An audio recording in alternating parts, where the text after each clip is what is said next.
Thank you. All right. Good afternoon to everyone. I'm proud to be joined by Senators Murray, Stabenow, and Rosen. So later today, the Senate's going to have a chance to make our community safer. That is, if Republicans still believe what they said a few years ago. Martin Heinrich will come to the floor and attempt to pass a federal ban on bump stocks. I'm also proud to support it. As you know, the MAGA Supreme Court reversed a Trump ruling to ban bump stocks, a radical decision that endangers our communities and law enforcement. Last week's decision is another warning that this MAGA court is going off the deep end on issue after issue, aligning with the most extreme elements of the hard right. I'll let Senator Rosen explain how deeply heart-wrenching this decision is, as she knows too well. So today's UC, it's not a simple choice, it's a life-saving one. I beg our Republican colleagues to truly reflect on the ramifications of today's UC. On reproductive freedom. Yesterday, I took the first step for the Senate to vote on the Reproductive Freedom for Women Act, led by Senator Murray and co-sponsored not just by me, but every single female Democratic senator. The measure affirms a woman's fundamental right to choose, calls for enshrining the protections of Roe into law, which most Americans support. As Majority Leader, I'll work with my colleagues to bring it to the floor as soon as possible. Our crusade on reproductive rights will continue when we return to session after the July 4th break.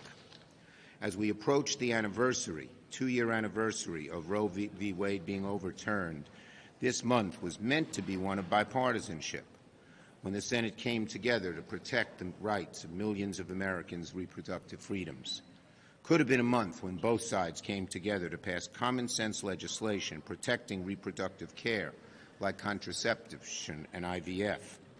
Could have been a month when we put to rest the worries of millions of Americans across America enduring attacks on their reproductive freedoms in the aftermath of Roe. But instead, June has been a month of MAGA Republicans showing their true colors as their attacks on women, on families, on reproductive rights comes to light. They were told by some of their right-wing pro-life leadership, keep your mouths shut. We're going to force them to vote. If they don't want to talk about it, if they run away from questions when you ask them, they're still going to have to vote. And that's what matters most to the American people. In the last few weeks, Senate Republicans have shown that for all their attempts to sound moderate on reproductive care when it comes to voting, they choose MAGA extremism over the American people. So, when Republicans blocked federal protection for contraception a few weeks ago, they chose MAGA extremism over the American people. When Republicans blocked federal protections for IVF a few days ago, they chose MAGA extremism over the American people. And when Donald Trump to this day continues to brag about working with the Senate Republicans to confirm 3 hard-right, vehemently anti-choice Supreme Court justices to eliminate Roe, that's choosing MAGA extremism over the American people. But we're telling our Republican colleagues, you cannot run away from the truth. Your record on women's health care is outright abysmal, shameful, and out of step with most Americans. Senator Murray. Thank you, Leader Schumer.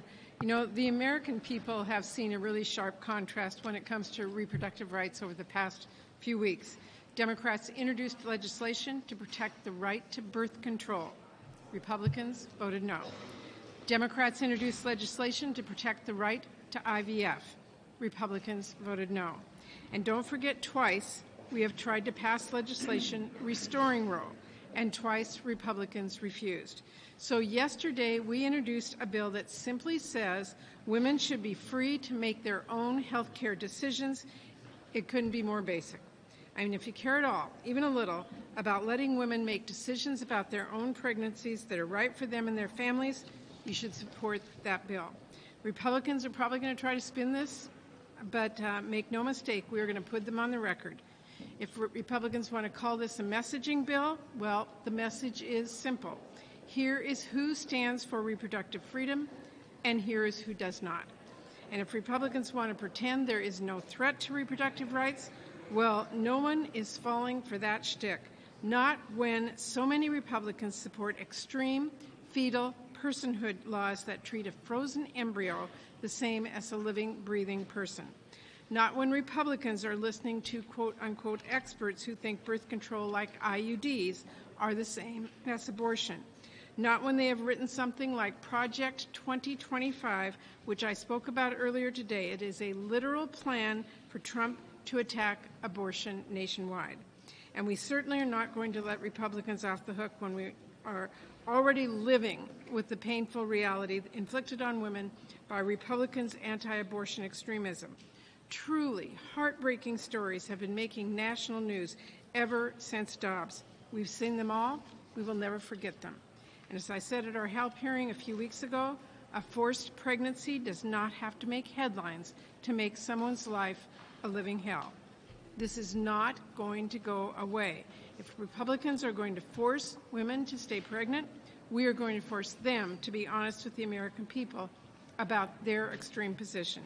And Democrats are going to keep fighting to restore the rights the American people have been so clear that they want back. Monday is the 2-year anniversary of the decision to rip away women's reproductive freedoms in this country through the Dobs decision made by the Trump Supreme Court. So now, at this moment, my daughter has fewer freedoms than I have had. My 2 little granddaughters have less freedoms in making their own decisions than I had. This is serious. It's not a sideshow. It's not a side issue. It's a fundamental issue. And since the fall of Roe, they've continued their assault, as we've heard, on access to birth control, to IVF, to severe and total restrictions on abortion. In fact, today, 1 out of 3 women of childbearing age live in a state with extreme and dangerous Trump abortion bans. And they want that to be everywhere. That is the goal, whether it's legislatively or by using a 100-year-old law to try to create a way for Trump to do it administratively. In our state, Michigan, 2 years ago, we worked really hard. We put together a ballot initiative, put it on the ballot to protect our reproductive freedoms in Michigan, to make our own decisions, and it passed. Overwhelmingly it passed, including creating not only a re-election of our governor, Democratic governor, but for the first time in 40 years, a Democratic House and Democratic Senate. Why? People wanted to make sure those freedoms were protected, and the state laws were changed, and it became very clear. So people in Michigan think we're okay. But unfortunately, with the national abortion ban or Donald Trump re-elected and doing something administratively, we're not okay. Nobody's okay in this country.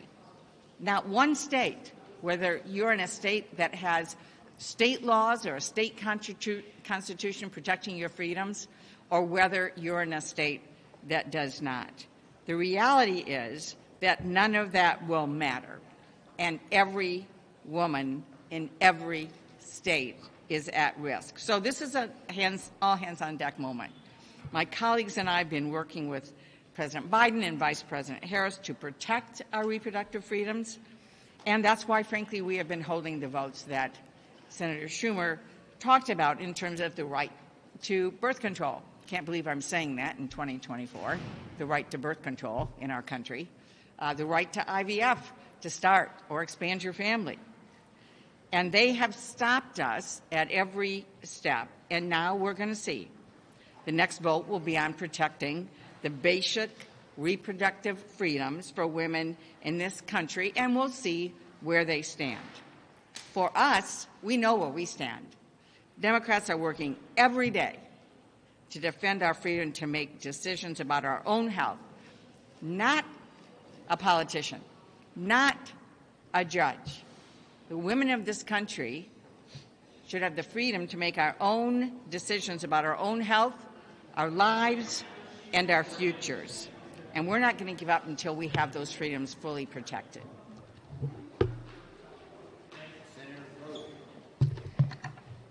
Well, thank you, Senators Schumer, Murray, and Stabenow. But before I turn back to the issue of reproductive rights, I want to quickly address the Supreme Court's recent decision on bump stocks. My community, my city, my state were forever changed on 1 October, and saying that banning bump stocks solves a fake problem. It's disgraceful and it's offensive. We lost Nevadans that day. 60 people were killed in the largest mass shooting in American history. Families were torn apart. For us, the carnage created by bump stocks is very real. So shame on anyone who says it's a fake problem. The Trump-era ban was common sense, and it saved lives. We now have a responsibility to make it permanent in federal law, and I call on all of my colleagues to let this legislation move forward today. Now, I'm going to talk about another critically important issue for Nevadans. Overturning Roe v. Wade was just the beginning of the nonstop attacks against reproductive freedom. In the years since, anti-choice politicians have pushed and pushed to restrict reproductive rights and ban abortion, including by passing a national abortion ban. They want to pass a national abortion ban right here in Congress. I've lived in Las Vegas for 50 years, and I'd bet the house that anti-choice Senate Republicans will vote to ban abortion nationwide if they're given the chance. And so just because many of them are they're just suddenly changing their tune, they're refusing to talk about this issue, it does not mean they won't vote for a nationwide abortion ban as soon as they're given the chance. So if you believe the extremists who pushed for years to overturn Roe, if you believe the extremists who said they were 100% life, those same extremists who advocated for state bans now agree in an election year not to pass a national abortion ban. Well, I have some oceanfront property in Las Vegas to sell you. None of us here will be fooled by their cover-ups of their anti-choice records. Instead, Senate Democrats, we're going to keep working to restore Roe. We'll keep working to protect access to birth control. And we'll keep working to protect IVF for those folks who want to start a family. And we'll keep fighting to make sure that women, and not extreme politicians, have the freedom to make their own health care decisions. Thank you. Okay, we're ready. Yes, young lady over there. Yeah, in the flower dress with a lot of colors. I think it's flowers. Netanyahu released a video today very critical of President Biden, saying it's inconceivable that he held up that piece of the shipment. Are you at all concerned that he's going to use the venue here of the Capitol to just criticize the president and Democrats? Look, first, the administration is reviewing that particular equipment, but after that, they sent over $1 billion in aid to Israel. I've always had 4 goals in terms of Israel policy. 1, Hamas must be radically reduced. 2, we must free the hostages. 3, we got to provide as much aid to the Gazan people as we can to help them in the humanitarian crisis. And 4th, we ought to minimize civilian casualties. Yes, lady over there with the glasses. Yeah, you. Following the She doesn't have glasses. That's Following the polled vote today on Judge Kasabai, do you have any concerns that Republicans are ramping up attacks on judicial nominees ahead of the election? Well, today wasn't only a attendance problem. We had a number of people out for a number of different reasons. But we're going to keep moving forward on judicial nominees, and even when we haven't gotten Republican cooperation, in many instances, well, we have a record number of judicial nominees that we have nominated and put on the bench, so I'm very proud of that. Yes, Burgess. Is it too late, do you think, in this year to pass the House's bipartisan tax deal? Is that dead in the Senate at this point? Look, as you know, I supported it the minute it was announced. I think it's a good bill. I was very proud that I pushed hard and got into the bill, the low-income housing tax credit, near and dear to me, very important to my state, and I'm currently working with Chairman Wyden to try and get something done. It's not dead. Yes. Leader Schumer, there's been a rise in these deepfake videos. There's an issue with deepfake pornography, which some of your colleagues have introduced a bipartisan bill.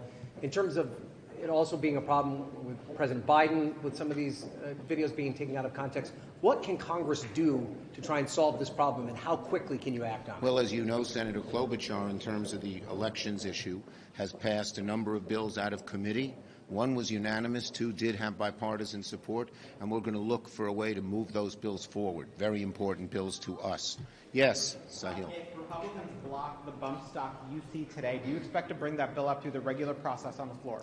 Look, we hope that our Republican colleagues will see the light and not block the bill today. As I said, many of them were extremely supportive of this when President Trump did it as a regulation, and I'm just shocked that the Supreme Court, Donald Trump is hardly a friend of gun safety, but I'm just shocked that the Supreme Court would be even to the right of him. I promised Mr. CNN I'd call on you when I didn't answer. I had a question about the judge, actually. Well, sorry. Leader Schumer. We're going to bring up the judge soon.